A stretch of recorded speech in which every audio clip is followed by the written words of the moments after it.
about we move the yard?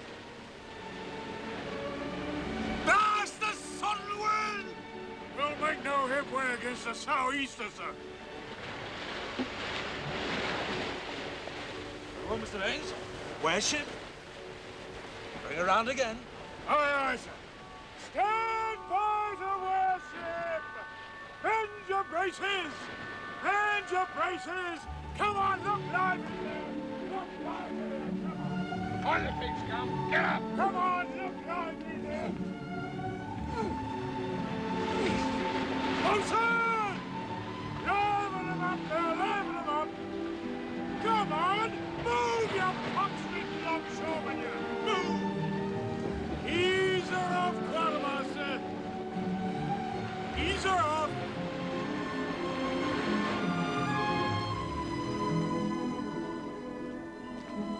Morning, Mr. Wakefield. Morning.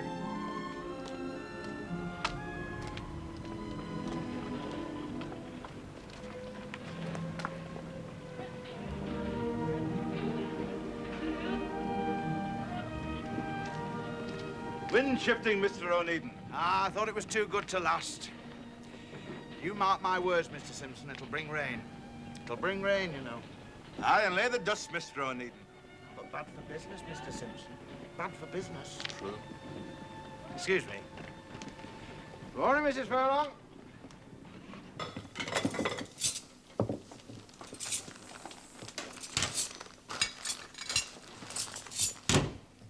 Good day to you, Mr. O'Needon. Good day, Mrs. Furlong. Mrs. Furlong. Dinner, Robert. I'll close for the half hour. Your father always remained open. I know, but I shall start as I intend to finish. I'll spoil neither my stomach nor your cooking for the want of a few minutes.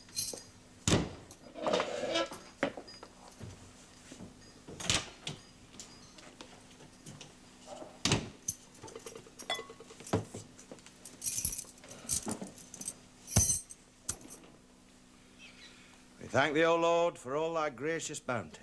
Amen. A ship's been spoke off the point. I heard the gun. It could be James. We've a lot to be thankful for. A little shop, comfortable business. Seafaring is no life. I've always said so. It was James' own choosing. Ah, well, it's too late for him to change his mind now. Father left the shop to me. I can't imagine James serving behind a counter. Exactly. No sense of business, that brother of mine. No sense of business.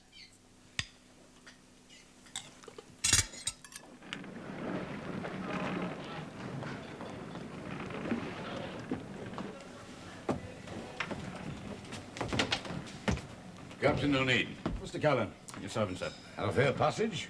My papers, sir. We left Lisbon 27 days ago, but we've been kept beating to windward of the point for the last 3. 3 days extra pay for every man. Hey, those rascals know what they're about, don't they? That's a reflection upon my ability and character, sir. Of course not, O'Needon, of course not. I've every confidence in you. One day, mark me well, one day we'll have you master of a Western Ocean packet. That'll suit you better than this Portuguese wine trade, I warrant. Senior Braganza sends his compliments. Oh, Begs to remind you that his contract will be due for renewal in 7 weeks' time. Must take good care of Senior Braganza. That Portuguese wine shipper is our bread and butter, huh? You'll take a glass of Jamaica, sir. Oh, thank you, Captain. You got a full cargo, I see. Aye. Wine, hides, sheepskins, and oranges from Seville. Good, good, good. Well, then you'll have earned your bonus. I think not. Can you smell it? Rotting fruit. She's sprung forward. We've been double manning the pumps since 5 days out. You mean you sprung her? You've driven her too hard, man.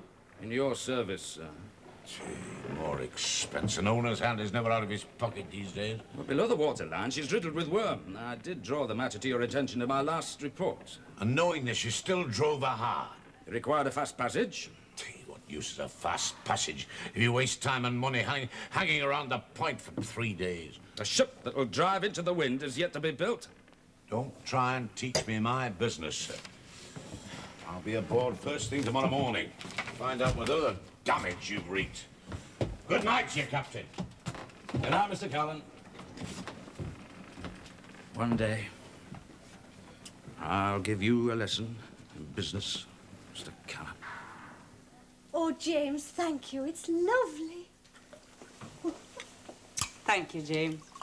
Sarah's looking very well. 5 months gone, big as a house. Congratulations. Keep still. There. Is it well? Very well, lovely. Well, when did Father die? A week past. A stroke. The 3rd. It took him in the night. It's a pity you couldn't have arrived sooner. I doubt I could clip a week of a voyage even to oblige Father. And in the event, I dare say my presence would have hastened rather than hindered matters. Oh, James. Well, did you leave much? Oh, the shop. To Robert. And a word of advice for you. Oh? He said, a man who walks a twisty lane may travel far, but arrive at the same destination in the end. Well, I spoke a man with little sense of direction. Robert's worked very hard in the shop, James. Well, without Father holding you back, you should be able to expand the business now, Robert. Oh, I'm well satisfied with things as they are. Well, you shouldn't be. Building ships 200 or more feet in length and clad in iron. Iron ships? Aye, 60 men to crew 'em and every man jack to be fed. Acres of sailcloth, miles of cordage. Now's your chance, Robert. Take it. Ah, the owners would never buy from a little man like me. And how could I afford fancy kickbacks to the masters, eh? Look, the owners will buy where he can show best profit. Look, there's a sight more to business than just plain buying and selling. Take my word for it. Look, I buy, I sell. Now, wherein lies the profit? In between. No, Robert. Profit lies with the man who possesses. The owner makes the profit, not the employee. Have a well paid. Ah, and he stands to lose most. Ah, and the man who has nothing loses nothing. Lies in a poor man's grave. Or the poor man's funeral. Oh, Will James, you be the you're better on for fire, lying in a Father. rich man's grave, James? Aye, but I'll have worked for it. 200 cases of oranges destroyed and 20 casks of wine despoiled. There'll be no bonus for you this trip, Captain O'Needon. Not a penny piece. You take your leave and report back next week. Very well, Mr. Cannon.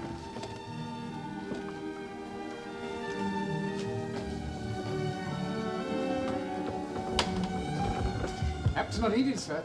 Captain O'Needin. £22, 12 shillings and 6pence, sir. You'll sign here, sir.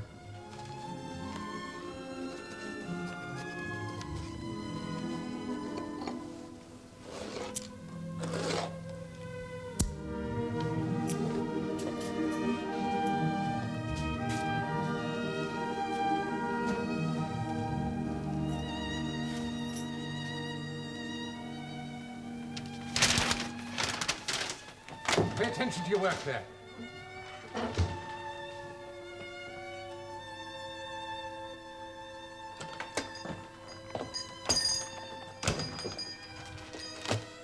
Old Josh Webster's ship. What do you think of her? A poor bargain. Well, that depends upon the price. Should fetch about 500. Oh, more with an ounce of luck. The Websters must be close to penury. The old man's taken to the bottle. Well, that vinegar-faced daughter of his tries to keep up the fiction that he has the fever. He has the Barbados fever.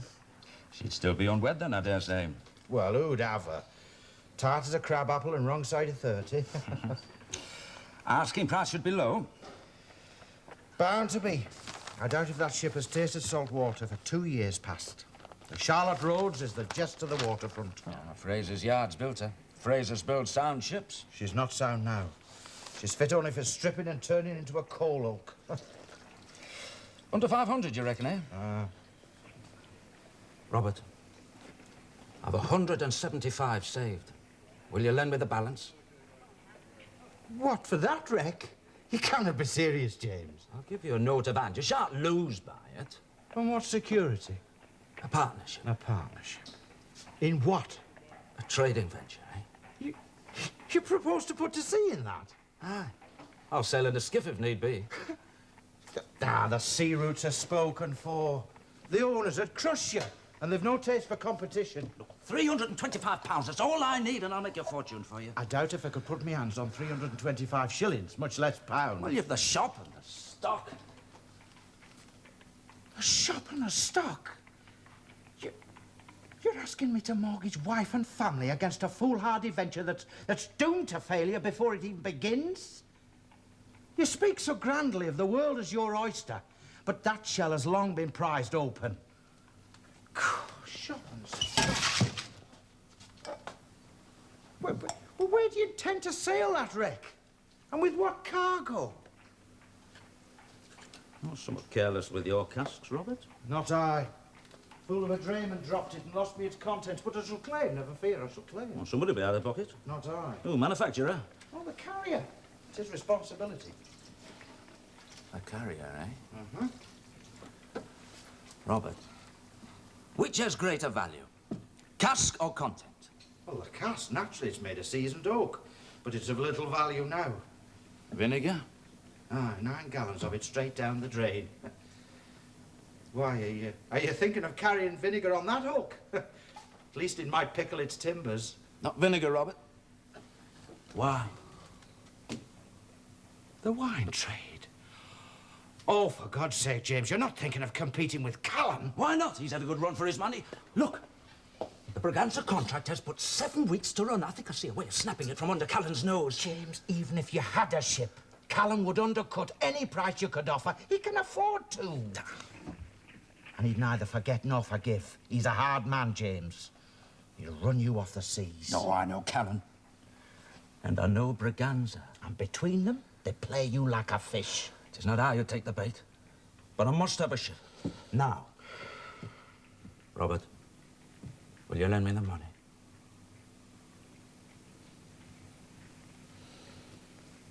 And keep your purse strings tight. Candler, sustain your family on vinegar.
Captain O'Needin?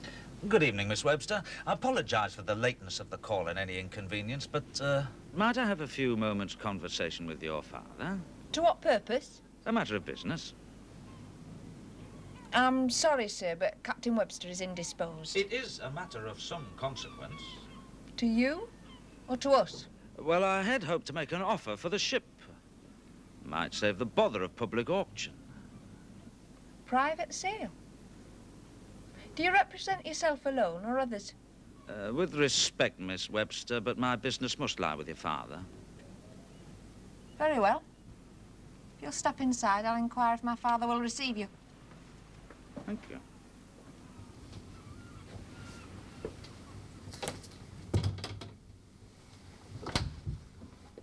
If you would wait in here, Captain O'Needin. Thank you, Miss Webster. You will not object to the presence of a woman during your discussion. My father is a sick man, and I would not have him taken advantage of. I understand. You may smoke if you wish. Thank you.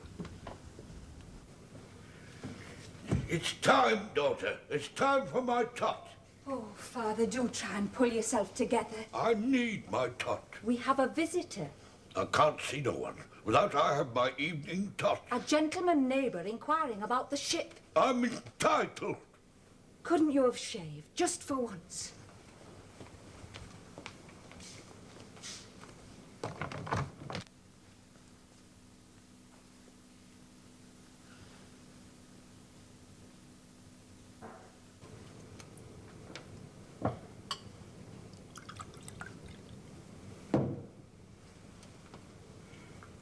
You'll need a clean stock and neckband.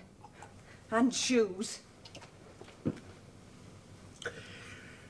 I wear the ones with the buckles.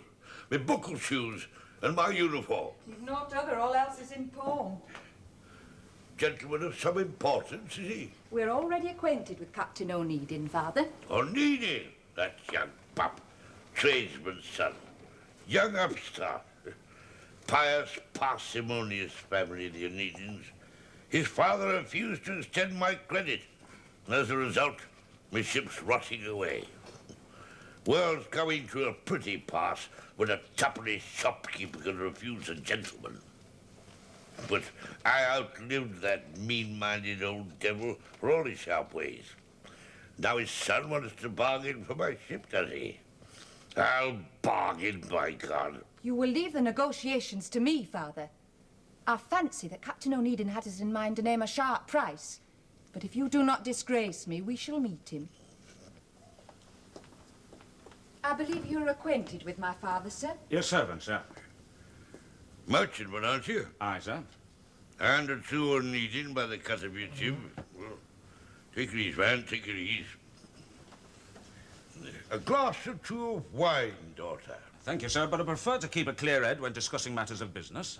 My father is not yet fully recovered from the fever, sir. I know the symptoms well. A fever contracted on the slave coast in the service of his country. Retired me on half pay, they did, by smart lords of the Admiralty. There's little gratitude in this world, young man, little gratitude. But I beat the winners and outgunned them. I bought the schooner Charlotte Rhodes, as sound a ship as ever spread canvas. And if it hadn't been for that penny-pinching father of yours... Father? We understand, Captain O'Needin, that you wish to make an offer for the ship. A lovely vessel, worth a fortune in gold. A seaworthy vessel as you'll find in a year's search, made of good British oak. I know all there is to know about the Charlotte Road, sir. How much are you asking? 650 guineas. I must tell you, Miss Webster, that I've spent the entire morning going over that ship from stem to stern and from truck to keel. And your offer, sir? I must also tell you that I've made diligent inquiries as to your circumstances. You are impertinent, sir. Insolent jackanapes. Business is a matter of negotiation. Before one can negotiate with certainty, it is necessary to fully comprehend the strengths and weaknesses of the other side. Tradesman's trickery. I'll not have it. Damn you, I'll burn the ship first. You have an offer in mind? I have. And what is it? £175. £175? You scoundrel! If you are under my command, by God! £175 in gold. End a partnership. We make out a proper form of agreement, and I'll undertake to refit the ship. Yes, and wring us dry, you rogue, like your father did before you. I'll have none of it. Show this creature the door. Partnership? We would make a profit, Miss Webster. A steady and increasing income to set against small capital, which Captain Webster's fever would suck dry within a year or two. You young scallywag.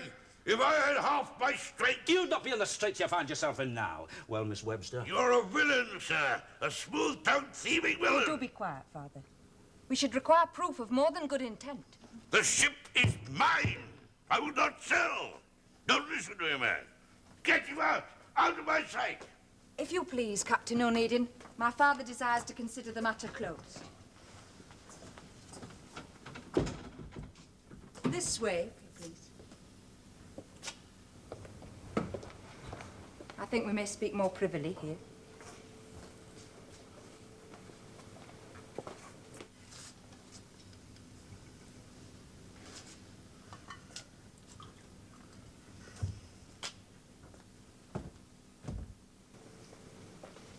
Are you a fool or a charlatan? Neither. Prove it. Well, a deed of contract. Which would last the lifetime of my father only, and thereafter? Well, then another contract would be made out between you and No. I. Why not? You, the surviving partner, would own the business. That is not my intent. But that would be the effect, a poor bargain, sir. You need the ship with some urgency, I take it. To make a beginning. Then your need must be great indeed. As great as yours, perhaps. I've little taste for penury. One day my father's weakness will assuredly drive him to the grave, and I shall be left penniless. At best, I shall be constrained to live off the charity of friends. At worst, it will mean the poorhouse. I can assure you I've little fancy for either. You understand the problem. Security? In return for the ship. Well, I'll not hide it from you, Miss Webster. I cannot put up surety. And there is my father to be considered. He's a weak and foolish old man, but I would not see him destitute. There is only one form of partnership that would ensure the sort of security I require. And the ship would not cost you 1 penny piece. What? As a dowry. A what? There is only one way a woman may escape poverty, Captain O'Needin. Marriage? A not uncommon arrangement. You strike a hard bargain, Miss Webster. Am I so unbecoming? Well, I'm no great romantic, but matters such as this requires a deal of thought. And I took you for a man quick to decision. You might not find me so great a catch either. I should have the protection of your name and a share in your success. Yeah, or failure. I think you and failure to be poor bedfellows, Captain O'Needin. It is a grave risk. Then we will say no more of it. Well, I mean for you. Oh? Well, I ask you to consider carefully, Miss Webster. You might be exchanging one form of poverty for another. I've but £175 in the world. And ambition. Oh, yeah, I've ambition enough for an army of Napoleons, but ambition won't feed us, clothe us, pay creditors. You would be hard put to find a better housekeeper, and a less complaining. I'm well trained on that score, I can assure you. It is no easy road. One I would prefer to walk alone. A few minutes ago, you were speaking of partnership. Yeah, I could buy myself out of that kind of partnership, but the one that you have in mind, that's for life. For better, for worse.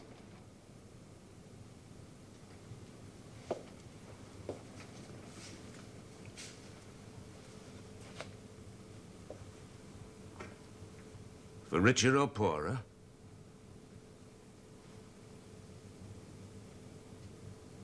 I therefore plight thee my troth.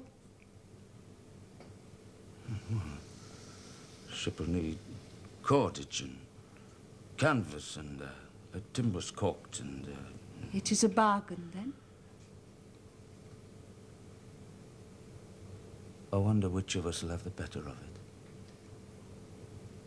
it. Married? To Anne Webster? Aye, answer to be read on Sunday. Oh, but James, so soon. Surely you should have waited. You sly dog. Oh, James, I'm delighted for you. But you've not yet made us acquainted with the lady. Ah, well, you know her well enough, Sarah. But not socially, James, not socially. You're a dark horse. A trifle of moonlight courting. Robert. Well, why else would a man marry in such haste, eh? Robert, your tongue may the more readily stop clacking when I tell you that it is simply a marriage of convenience. Miss Webster is sensible to the fact that I must sail with all haste the moment the ship has been refitted. Convenience? A marriage of convenience? I don't understand. That's clear enough. There was simply no other way of obtaining the ship. Robert, I'd like a word with you. You're marrying her for the ship? You cannot be serious, James. Oh, he's mad. He's quite mad. He's taken leave of his senses. Oh, James, you simpleton. I see no humour in the situation. It's as valid a reason as any for contracting an alliance. Contracting an alliance? You speak as if you were marrying into property. Well, that plain Jane's naught but the daughter of a penniless wastrel. A ship is as much property as any heap of bricks and mortar, and a far more profitable investment. There's a sight more to marriage than just plain investment, James. People marry from mutual regard, not for profit. For love, James, for love. Well, then the more fool they. I cannot see how any man can keep cool judgment when in the grip of such a humour. Oh, now, James... Look, I'm content with the bargain. No more to be said. Robert, I wish to discuss a matter of business with you.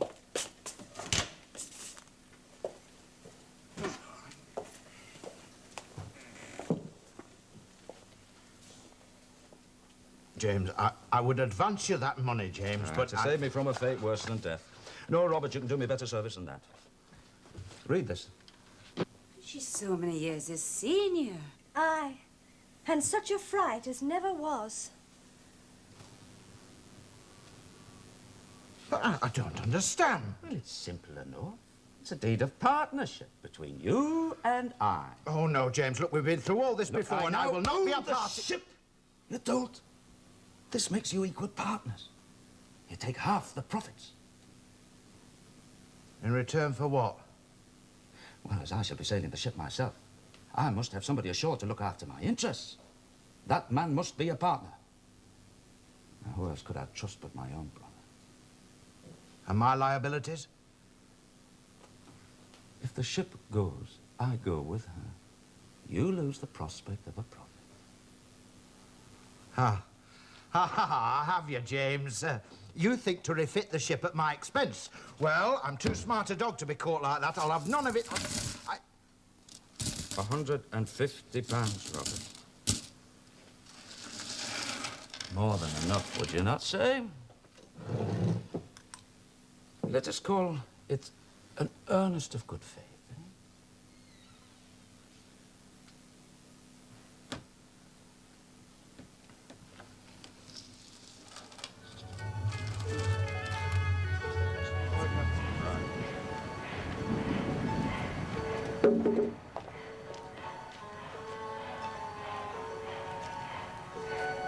That lot will do us.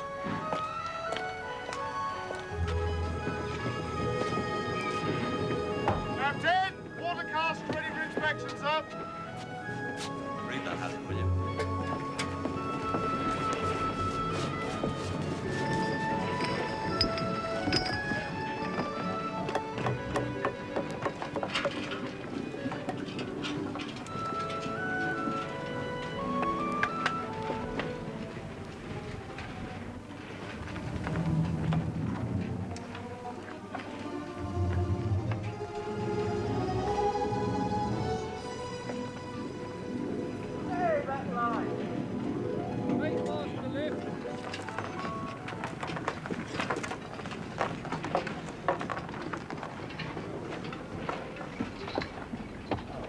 James, I want to word with you, please.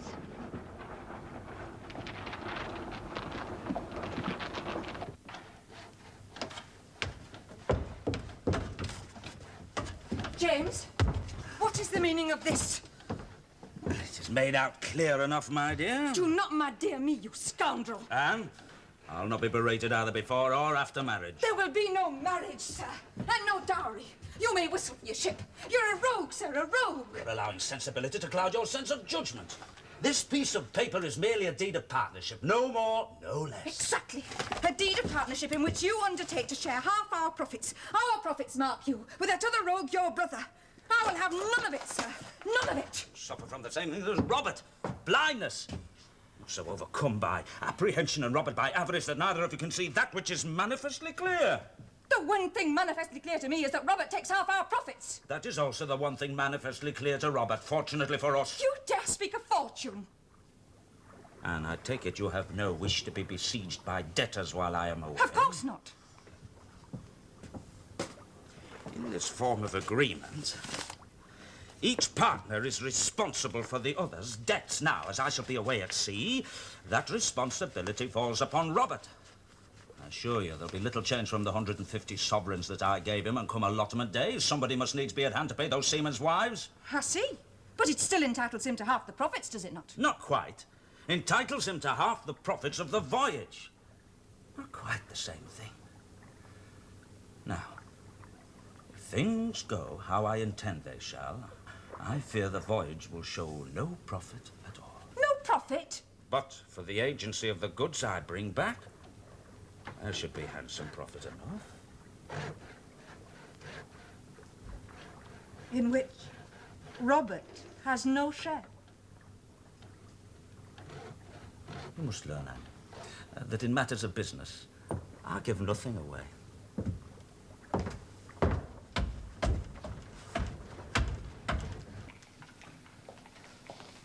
Agnew? Yes, Mr. Cullen? The Braganza contract. Immediately, Mr. Cullen.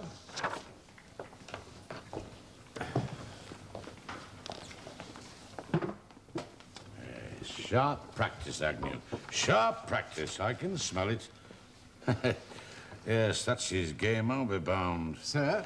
That young upstart Unneeden. He's familiar with all the details of this contract, isn't he? Indeed, yes, sir. Bound to be. As shipmaster, he would have been fully empowered I as know your... all that. I'd also seen that he's refitting in some haste. And I'd give a golden guinea to know her date of sailing and her destination. I'll attend to it right away, Mr. Callan. Yes, send that young fella Drummond. He's a smart lad, that. A right smart lad. Yes, Mr. Callan. You know, I don't think Unneeden would dare try a trick like that, but if he does, by God, I'll run him off the high seas.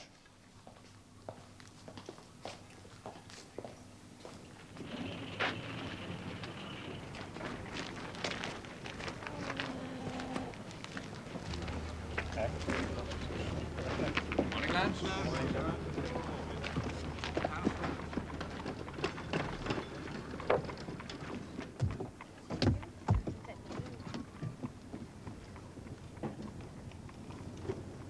We're being honoured today. Pretty creature, isn't he? Who? The gallant Mr. Fraser.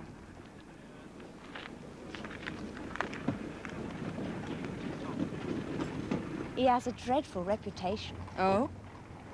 Quite the ladies' man, it is said.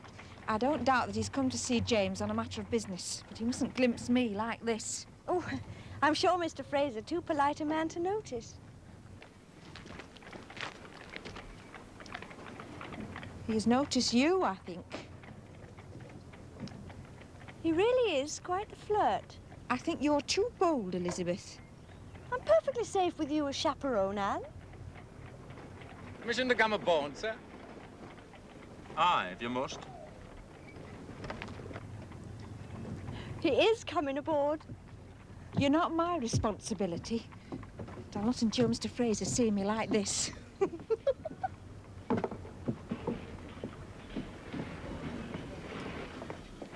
Mr. Fraser? Just passing. Thought to pop aboard to offer me congratulations. Thank you. Took us all quite by surprise. If you're betrothed. A small token of regard. Thank you.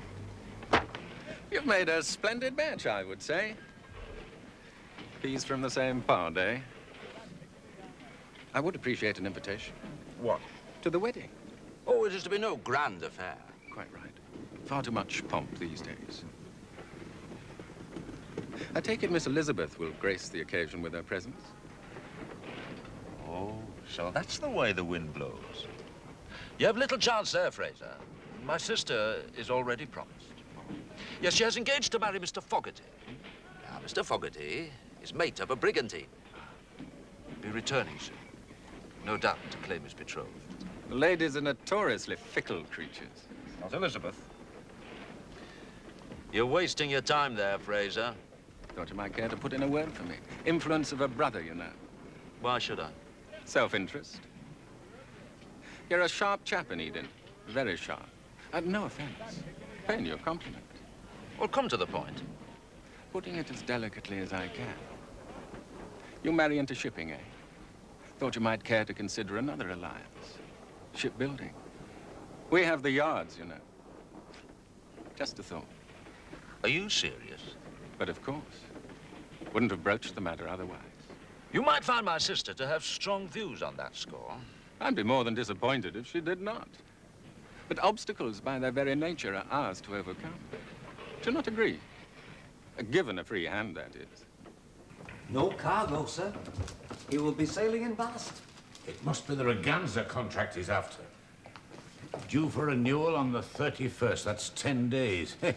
The rogue's cutting it fine. He is sailing immediately after the wedding, sir. The devil he is. Ships, Agnew. Ships. Now, what have we got available? There's the brig Firefly. She should clear for Lisbon on the 25th. Firefly, that scow could never catch a need. And I tell you, I've seen the Charlotte Roads. He's got a rig for a quick crossing. Yes, that devil knows he's about.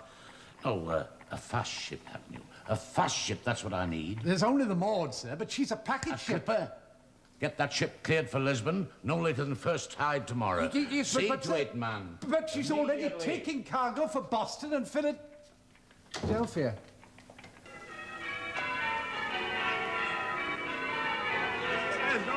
Good luck, James!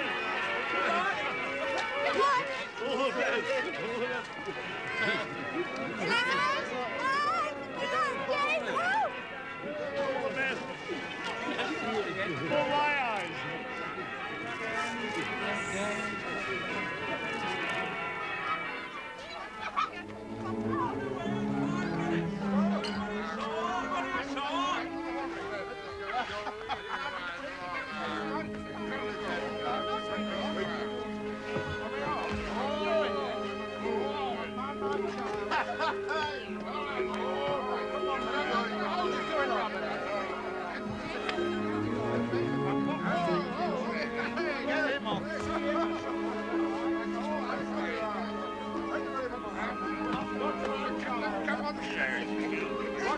child of mine.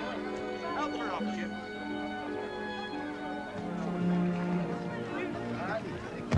Now be careful. I'm sailing with you, James. Ship's no place for a woman. A wife's place is beside her husband. There's no Western Ocean going packet. We'll make shift. It can be dangerous. I shall drive her hard. I intend to take the inshore passage. Then my best place is surely here. For I've no more fancy for widowhood than spinsterhood, James. We sink or swim together. Very well, then. Clear the gangway. Let go forward. Let go aft. And the braces. Make it fine.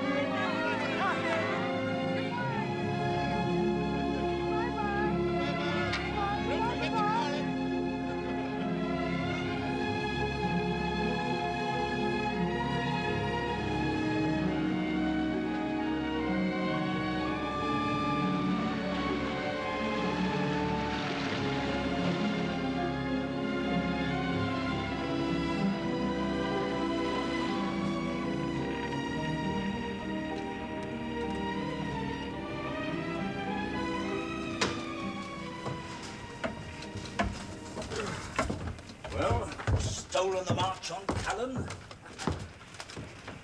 James, What? your sister Elizabeth, she's beautiful. Pinched about the nose, but I dare say she's got a fair share of beauty. Fraser and Fogarty seem to think so. I wish I were What? beautiful, but I'm not. I'm plain and ugly, and my skin is sallow.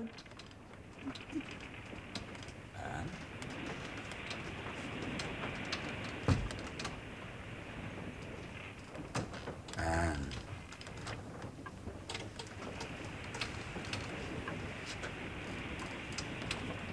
Men married for beauty alone. Be a power of lonely women in the world.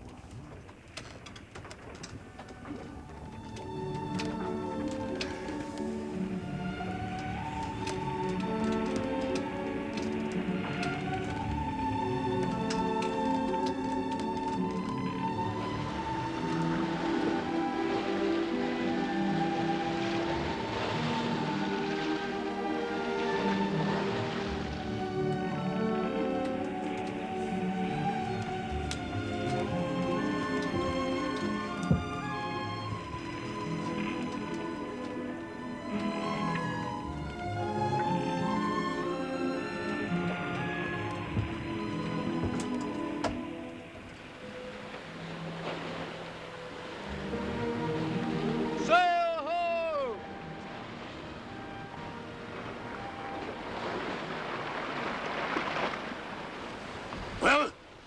It's the Charlotte Rose. No doubt about it, sir. Can we catch her?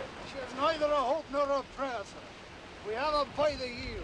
And even under half our canvas, we leave her standing. Good. Good. Our teeth, that young bastard. What ship is she? The Maud. One of Callan's crack Western Ocean going clippers with a bone in her teeth. I finished your house flag, James. What do you think? Here, his dander must be up to detach such a ship from so profitable a trade. Will she catch us? We'll show him our colours.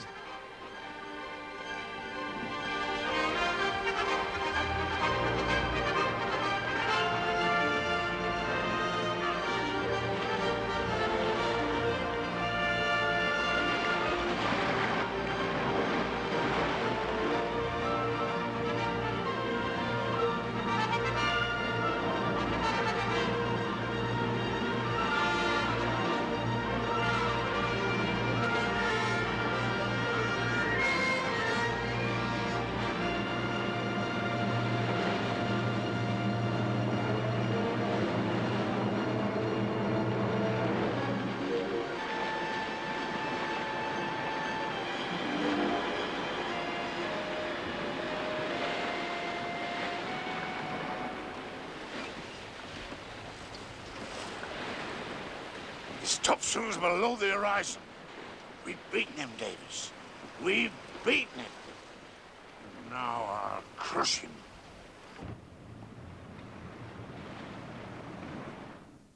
A new contract will reduce your freight charges by 7.5%, Signor Braganza.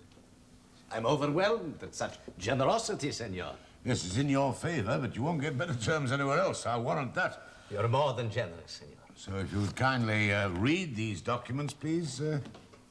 But of course. I don't understand you, James. Callan has arrived first. Still take me for a fool. What? I've been racing time, not a ship. I wrote to Braganza asking for an appointment and requesting that he delays meeting with Callan until I've had an opportunity of discussing my proposals. But will he? Well, he'd be a fool not to. And he's no fool. More than satisfactory, senor. Yes, I shall have to answer to my shareholders, no doubt, but I thought it was the least I could do in return for the long and profitable association between our two houses, Signor. You will sign? Why not? And you were in such haste to bring me the good news that you came by package. I'm honored, senor. It's one of my maxims that when it comes to a question of business, principle should deal with principle. An admirable sentiment, senor. So if you would kindly sign these contracts, Signor. I see another British ship has come to anchor. A schooner, I think. Yeah. Her house flag is not familiar. A white letter O against a blue background. Do you know of such a company, senor? No, it's new to me. Aunt? Captain O'Neill, I've been expecting you. I received your letter 3 days ago. I believe you are acquainted with Senor Callan. Yeah. Senor O'Neill has a matter of business he wishes to discuss. So, Signor, if you be kind enough to sign these two contracts, I'll leave you two gentlemen to your discussions. Unfortunately, Senor Callan, that is not possible. Senor O'Neill's proposals, I understand, will cover the very situation that we have been discussing. With your permission, gentlemen.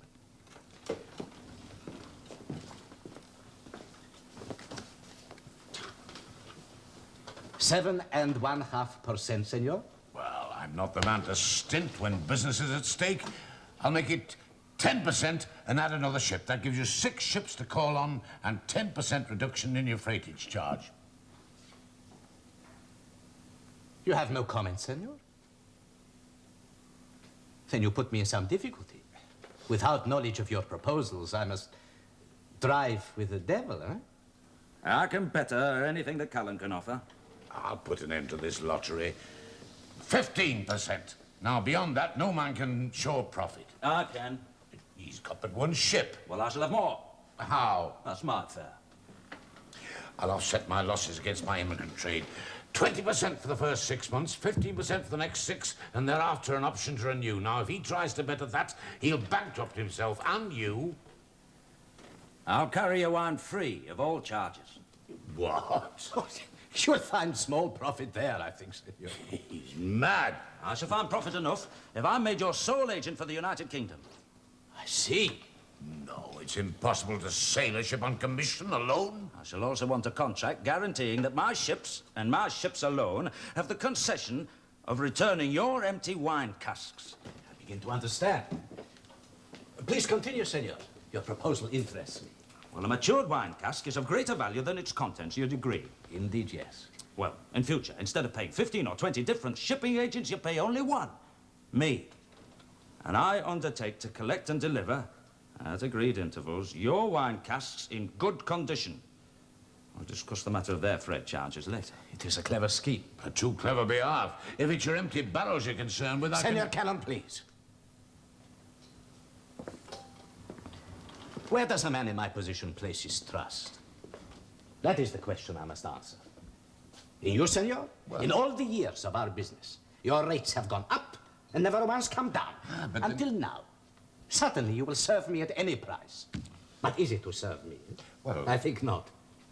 To drive competition with new ideas of service of the seas, that, I think, is your intention. You'd have no English trade at all if it weren't for me. By God, Braganza, When the competition is no more, Senor Callan, what will happen to your charges then?